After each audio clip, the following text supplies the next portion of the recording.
Ayan, December 25 po ngayon mga kasabong. Merry Christmas! Ito po, nag-upload tayo ng konting minuto lang para sa ating YouTube channel. At para po sa aking mga followers sa YouTube na hindi po nila alam, meron po kaming Christmas clean-up sale.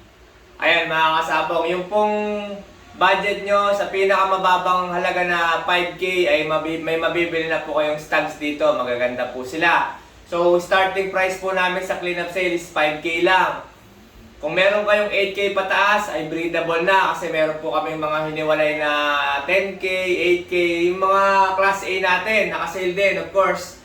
Kung kukuha kayo ng mga class A, AA na broodstag na gusto nyo, ay nakasale din po ngayon. Yung nakasale na naka-discount po ng malaki.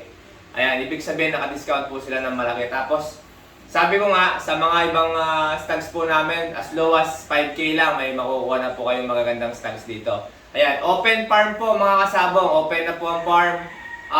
Meron lang pong konting bagyo yata ngayon. 1 week po yata itong maulan na ito. As soon as umaraw po, pwede ko po kayong tanggapin na pwede na po kayo ulit mag-schedule sa farm. Tapos, marami po kasi dito, kaya po nandito ito, marami pong may order na. Kasi ito ay pinopost ko po sa ating YouTube, sa ating ibang account, sa Facebook at saka sa page, kaya po marami na rin nakakaalam. Pero yung hindi po nakafollow kasi sa page, sa malaman sa hindi, ngayon nyo lang nanan, meron po pala kaming malaking clean-up Christmas sale.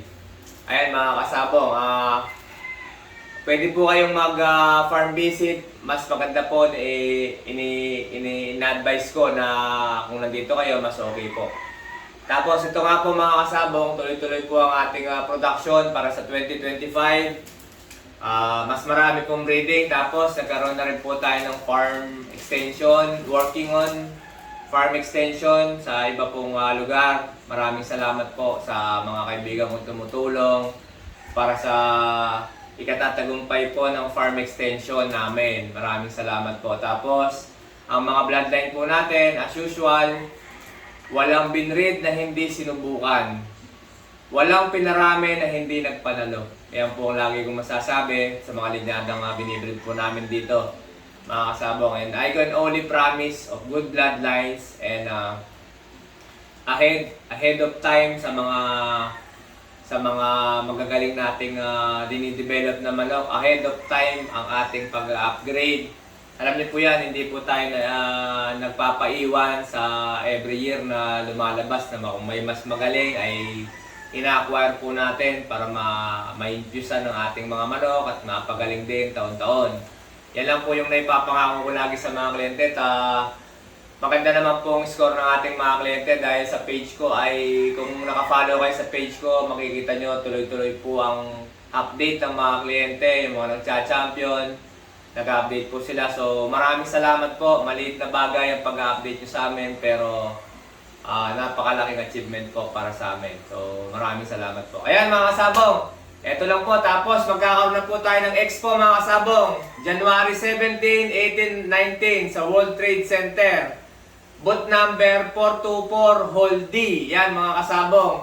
Marami po akong dadalhin dyan. Mga 3 months old na trio. At saka yung mga full grown na trio, pullet, stag. Marami po akong dadalhin dyan. Yung mga class A. Okay, karamihan po. Puro class A po yan. Tapos yung mga 3 months old po natin, karamihan naman dyan. Mga paid na po sila. Ang dami. Talagang for pick up na lang sila.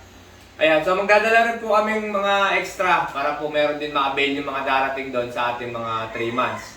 So, January 17, 18, 19, World Trade Center, Manila. Booth number 424, mga kasabong, Hall D. Yan, makikita nyo po ako doon at ang aking team sa 3 araw po na expo. Okay, see you guys sa January. Malapit na po yan. Ilang linggo na lang po pinag-uusapan din. Tapos, hopefully, we can chat at saka ako masagot ko po yung ibang katanungan nyo regarding sa ating mga breeding, regarding sa konting problema sa pagmamanok, regarding sa konting tips, including conditioning and everything, mga kasabong. Maraming salamat po. Merry Christmas ulit and advance Happy New Year!